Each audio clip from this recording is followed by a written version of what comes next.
दोस्तों मेरे बगल में आपको ये स्क्रीनशॉट दिख रहे होंगे। ये है फोन पे से किया गया एक ट्रांजैक्शन, एक स्टूडेंट के द्वारा फोन पे से भेजा गया पैसा। दोस्तों ये जो पेमेंट किया है ये उस स्टूडेंट ने किसी अपने दोस्त को नहीं किया, किसी अपने जानकार को नहीं किया, बल्कि ये पेमेंट किया गया है दोस्तों स्कैमर लोगों को। दोस्तों स्टूडेंट भी आईआईटी की तैयारी करने वाला, कोई नॉर्मल तैयारी करने वाला कोई स्टूडेंट नहीं, बल्कि आईआईटी की तैयारी करने वाला स्टूडेंट वो इन स्कैमर लोगों की चुंगल में फंस गया। दोस्तों ये स्टूडेंट रहने वाला है राजस्थान की सीकर जिले का। ये किसी इंस्टीट्यूट में सीकर में ही पढ़ाई करता है, घर से 40-50 किलोमीटर दूर। लेकिन दोस्तों इसके पास बीते 19 सितंबर को व्हाट्सएप पर एक कॉल आता है। कॉल आने के बाद इसको बोला जाता है कि आपका क्या नाम है, तो ये बोलता है कि मेरा नाम सुरेंद्र है। फिर स्कैमर के द्वारा बोला जाता है कि आप क्या करते हो, तो ये बोलता है कि मैं आईआईटी की तैयारी कर रहा हूं सर। दोस्तों ये सुरेंद्र जिसके साथ ठगी हुई, वो लड़का अगले स्कैमर को इसलिए इज्जत दे रहा था क्योंकि इस लड़के के पास जो कॉल आता है वो वीडियो कॉल होता है, और उस वीडियो कॉल में जो इस लड़के को सामने पर्सन दिखाई देता है वो पुलिस की वर्दी में होता है, और उसके पीछे का जो बैकग्राउंड होता है वो सेम पुलिस स्टेशन जैसा होता है। कुछ नजारा उस पीछे के बैकग्राउंड में एयरपोर्ट जैसा होता है। दोस्तों ये लड़का इसीलिए उस बंदे को इज्जत देता है। फिर उस अगले स्कैमर के द्वारा इस लड़के को बोला जाता है कि भाई तेरे नाम से एक पार्सल आया है विदेश से जो अभी फिलहाल एयरपोर्ट पर है, और इस पार्सल में तेरा एड्रेस और तेरा नाम दोनों मैच कर रहे हैं, ये तेरे ही नाम से है। लेकिन प्रॉब्लम ये है कि इस पार्सल में कुछ ड्रग्स है, कुछ ऐसी नशे की दवाइयां है जिसको देखते हुए हमें आप पर एक्शन लेना पड़ेगा। दोस्तों फिर ये स्कैमर उस लड़के को बोलता है कि अच्छा आप एक काम कीजिए, अपना आधार कार्ड मुझे भेजिए ताकि मैं कंफर्म कर सकूं कि ये आप ही हो। अब वो लड़का कुछ सोच भी नहीं पाता और ना ही किसी से बात कर पाता है। दोस्तों इसका सबसे बड़ा रीजन ये था कि जब इस लड़के के पास उस स्कैमर का कॉल आया था तभी उस स्कैमर ने बोला था कि किसी भी हालत में ये कॉल तुम कट नहीं करोगे। और दोस्तों सामने उस लड़की को पुलिस दिख रही थी तो वो लड़का डर गया। अब जैसे स्कैमर ने ये बातें की और उसके बाद कंफर्म करने के लिए उस लड़के से आधार कार्ड मांगा तो उस लड़के ने आधार कार्ड उस स्कैमर को भेज दिया। दोस्तों अब उस स्कैमर को चाहिए ही क्या, उस स्कैमर ने बोला कि आप 2 मिनट कॉल को होल्ड करना, लेकिन आप कॉल को कट नहीं करोगे।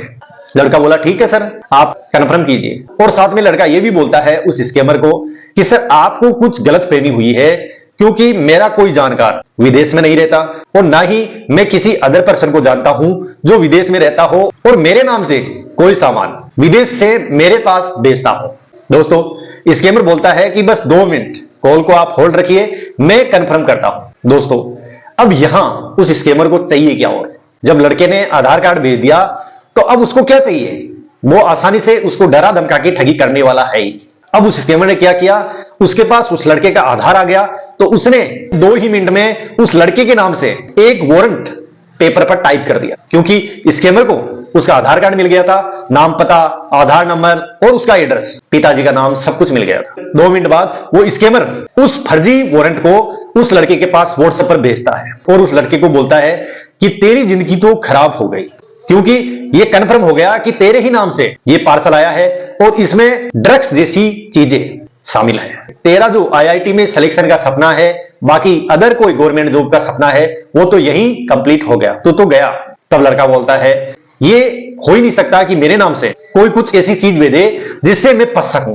तो स्कैमर ने बोला कि भाई देख ले मैंने तेरे को भेजा है वारंट, इसमें सब कुछ मैच कर रहा है, तेरे पिताजी का नाम, तेरा एड्रेस सब कुछ। लड़का भाई फिर डर जाता है। तो लड़का बोलता है कि मुझे क्या करना होगा इसके लिए। तो स्कैमर बोलता है कि मैं तुझे इससे बचा सकता हूं, लेकिन इसके लिए तुझे कुछ खर्चा पानी मुझे देना पड़ेगा।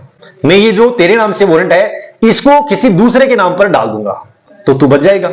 अब लड़का डरा हुआ था क्योंकि उस स्कैमर ने उस लड़के को बहुत बुरी तरह से डराया था और कॉल को कट नहीं करने दे रहा। वो सबसे बड़ी बात यह है कि वो उस लड़के को बोल रहा है कि किसी भी हालात में तू कॉल को कट नहीं करेगा। तो लड़का बोलता है कि कितना पेमेंट करना होगा। तो स्कैमर बोलता है कि 1,50,000 रुपए तुझे पे करने पड़ेंगे। तो लड़का फिर बोलता है कि मेरे पास इतना पेमेंट नहीं है। तो स्कैमर बोलता है कि कहीं से भी एडजस्ट करो, आपके पास सिर्फ 1 घंटे का वक्त है। दोस्तों ये स्कैमर उस लड़के को बुरी तरह से टॉर्चर करता है। अब लड़का अपने अंकल के बेटे को कॉल करता है, कॉल करके बोलता है कि यार भाई मुझे किसी भी हालत में 50,000 रुपए की जरूरत है, तो मुझे भेज। तो उस लड़के का, जो अंकल का लड़का था, वो गवर्नमेंट सर्वेंट था। तो वो पूछता है कि यार तुझे 50,000 रुपए क्यों चाहिए, क्योंकि तू रूम लेके रहता है, सब कुछ जो भी तेरा खर्चा बनता है वो पेमेंट सारा पहले ही घर वाले कर देते हैं, तो तुझे 50,000 क्यों चाहिए। तो वो उसके अंकल का लड़का बोलता है कि मुझे तू जो भी बात है वो बता। तो वो लड़का बोलता है कि मैं तुझे बता नहीं सकता, बस मुझे 50,000 रुपए चाहिए। तो वो आगे से जो उसका अंकल का लड़का है वो मना कर देता है कि तू नहीं बताएगा तो मैं तुझे पेमेंट नहीं दूंगा। उसके बाद वो लड़का कॉल कट करके अपने ही सगे भाई को कॉल करता है। अब उसका जो सगा भाई था वो भी गवर्नमेंट सर्वेंट, उसको बोलता है कि मुझे किसी भी हालत में 50,000 रुपए चाहिए। तो उसका भाई बोलता है कि तुझे क्यों चाहिए। तो बोलता है कि भाई मुझे बस चाहिए तो चाहिए, मैं बता नहीं सकता। वो लड़का अपने भाई को बोलता है कि तू या तो मुझे 50,000 रुपए दे, नहीं तो मैं। अब भाई डर जाता है कि यार ऐसा क्या हो गया कि ये रहा है 50,000 रुपए के लिए, कुछ तो लफड़ा है। उसका भाई उसको पेमेंट भेज देता है, लेकिन दोस्तों उसका फिर भी 1.5 लाख रुपया पूरा नहीं हुआ था। तो वो लड़का अपने घर पे कॉल करता है और उसका भाई भी उसके पिताजी को कॉल कर देता है कि ऐसी ऐसी बात है, वो मुझे मना है और पेमेंट उसने मेरे से मांगा और मैंने उसको पेमेंट कर दिया। अब वो बता भी नहीं रहा कि किस चीज के लिए उसे पैसा चाहिए। उतने में तो उसके पिताजी को कॉल आ जाता है, उसी लड़के का। पिताजी को बोलता है कि मुझे लाख रुपए चाहिए किसी भी हालत में, नहीं तो मैं ऐसा कर लूंगा वैसा कर लूंगा। पिताजी डर जाते हैं, पिताजी पैसे का एडजस्टमेंट करते हैं और उसको भेजते हैं। अब पिताजी भी उससे पूछते हैं कि क्या बात है क्या नहीं है, लेकिन लड़का कुछ भी नहीं बताता उनको। लड़का तो मानो इतना टॉर्चर हो चुका था उस स्कैमर से कि वो घर वालों को कुछ बताने को रेडी ही नहीं था। उसको बस जल्दी से पैसा चाहिए ताकि वो उस पैसे को उस स्कैमर तक भेज सके और उस केस से छुटकारा पा सके, जो केस बिल्कुल ही फर्जी है, जिसका कोई वजूद ही नहीं। दोस्तों जब घर वाले उस लड़के को मना करते हैं तो लड़का कॉल कट कर देता है। कॉल कट कर देता है तो पिताजी को चिंता होती है कि यार ऐसी क्या बात हो गई। पिताजी घर से निकलते हैं और दौड़ते हुए जाते हैं उस लड़के के रूम पर। लड़के के रूम पे जैसे ही वो जाते हैं तो देखते हैं कि सामने वीडियो कॉल चल रहा है और उसमें एक पुलिस वाला है। अब उसके पिताजी भी डर जाते हैं। अब लड़का जो भी बात, जिस भी प्रॉब्लम में वो फंसा था, उस प्रॉब्लम के बारे में अपने पिताजी को बताता है। तो एक बार के लिए उसके पिताजी भी डर गए कि यार ये तो पुलिस वाला है, इसके पीछे जो बैकग्राउंड है वो हालांकि बैकग्राउंड फेक था, लेकिन उनको लगा कि ये पुलिस स्टेशन में बैठा है और हकीकत में किसी ना किसी लफड़े में मेरा बेटा फंस गया। अब दोस्तों अपने पिताजी के सामने ही वो लड़का उस स्कैमर को पेमेंट करता है। जो आपको डिस्प्ले पे दिख रहा है यही पेमेंट वो लड़का इसी यूपीआई आईडी पर 15,000 रुपए ऑनलाइन भेजता है, मतलब फोन पे के माध्यम से भेजता है। 15,000 भेजने के बाद फिर वो ट्राई करता है पैसे भेजने की उस स्कैमर को, लेकिन इस बार जो पेमेंट ये लड़का उस स्कैमर को कर रहा था वो पेमेंट फेल्ड हो रहा था।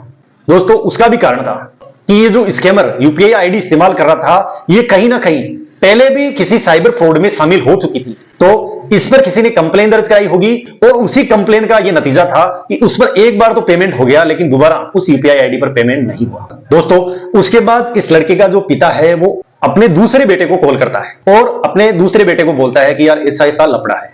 तब इनका दूसरा बेटा बोलता है कि पिताजी ये कुछ भी नहीं, ये सिर्फ आपके साथ ठगी हो रही है, ये भाई के साथ ठगी हो रही है, ये कुछ भी नहीं, हकीकत कुछ भी नहीं, ये सब फ्रॉड है। तो क्या आपने पेमेंट डाल दिया उसको? तो उसके पिता बोलते हैं कि हमने 15,000 रुपए तो उसको भेज दिए, लेकिन बाकी का फेल्ड हो रहा है। दोस्तों उसके भाई को इस चीज का पता था कि आजकल इस तरह ऑनलाइन ठगी की जाती है, तो उसने इस फ्रॉड को कंप्लीट होने से बचा लिया। आखिर 15,000 रुपए का घाटा इनको हुआ, लेकिन बाकी के जो पैसे थे वो बच गए। उसके बाद इन लोगों ने थाने में रिपोर्ट दर्ज कराई, साइबर पोर्टल पर इन्होंने शिकायत करी। लेकिन दोस्तों ये जो पूरा स्कैम हो रहा था वो हो रहा था डिजिटल अरेस्टिंग के नाम पे, कि हमने आपको डिजिटल अरेस्ट किया है, आपके नाम से ये हुआ है। दोस्तों यहां तो एयरपोर्ट पर आपका ड्रग्स पकड़ा गया है ऐसी बात उस लड़के को बोली गई, लेकिन ये जो डिजिटल अरेस्ट के नाम पर आजकल फ्रॉड चल रहा है उसके अनेक रूप हैं, जिनमें स्कैमर लोगों को कॉल करते हैं और उनको बोलते हैं कि आपका बेटा रेप केस में पकड़ा गया, आपके लड़के ने किसी का एक्सीडेंट कर दिया। ऐसी अनेक कहानियां ये साइबर ठग लोग बनाते हैं और लोगों को टारगेट करते हैं। दोस्तों ये स्कैमर लोग सुबह से लेकर शाम तक हजारों लोगों को कॉल करते हैं और ट्राई करते हैं कि कैसे जैसे कोई ना कोई हमारे इस जाल में फंस सके। दोस्तों मैं आपको यहां बोलना चाहूंगा कि कभी भी आपके सोशल मीडिया प्लेटफॉर्म पर या आपकी व्हाट्सएप या फिर टेलीग्राम, इन पर कभी भी अगर कोई वीडियो कॉल या कोई वॉइस कॉल, अगर आपको कोई अनजान पर्सन रिंग करता है, आपको कोई अनजान पर्सन कॉल करता है या फिर वीडियो कॉल, वो भी व्हाट्सएप पर या किसी सोशल मीडिया साइट पर, तो आप कभी भी उस कॉल को मत रिसीव कीजिए। आप उस कॉल को कट कर दीजिए।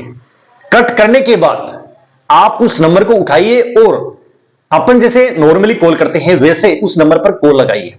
दोस्तों, अगर अगला पर्सन कोई आपका जानकार होगा या फिर वो वाकई में आपसे कोई काम की बात करना चाहता होगा, तो उस नंबर पर एक नॉर्मली कॉल जाएगा, वॉइस कॉल।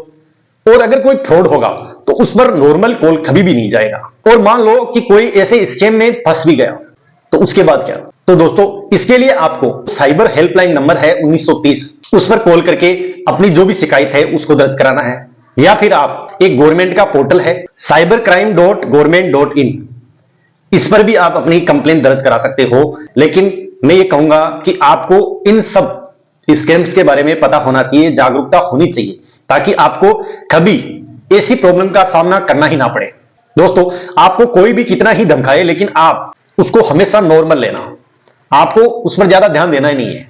कोई कुछ भी बोले, पुलिस वाला बने, सीबीआई अफसर बने, कोई हाईकोर्ट का जज बने, कुछ भी बने, आपको हमेशा उसको नॉर्मल लेना है और उस कॉल को कट कर देना है, या आप उस कॉल को उठाइए मत। ऐसी गलती मत कीजिए उस कॉल को उठाने की। तो दोस्तों, यह था कि डिजिटल अरेस्ट के नाम पे लोगों से किस तरह से ठगी की जा रही है। अब इस केस में तो जो लड़का था वो आईआईटी की तैयारी करने वाला, कितना समझदार पढ़ा लिखा होगा, लेकिन आप सोचिए कि स्कैमर लोग किस तरह लोगों को टॉर्चर करते हैं, किस तरह लोगों को फंसाते हैं और स्कैम करते हैं। तो दोस्तों, इस वीडियो में बस इतना ही। बाकी हम फिर मिलेंगे किसी नए टॉपिक के साथ। तब तक जय हिंद, जय भारत।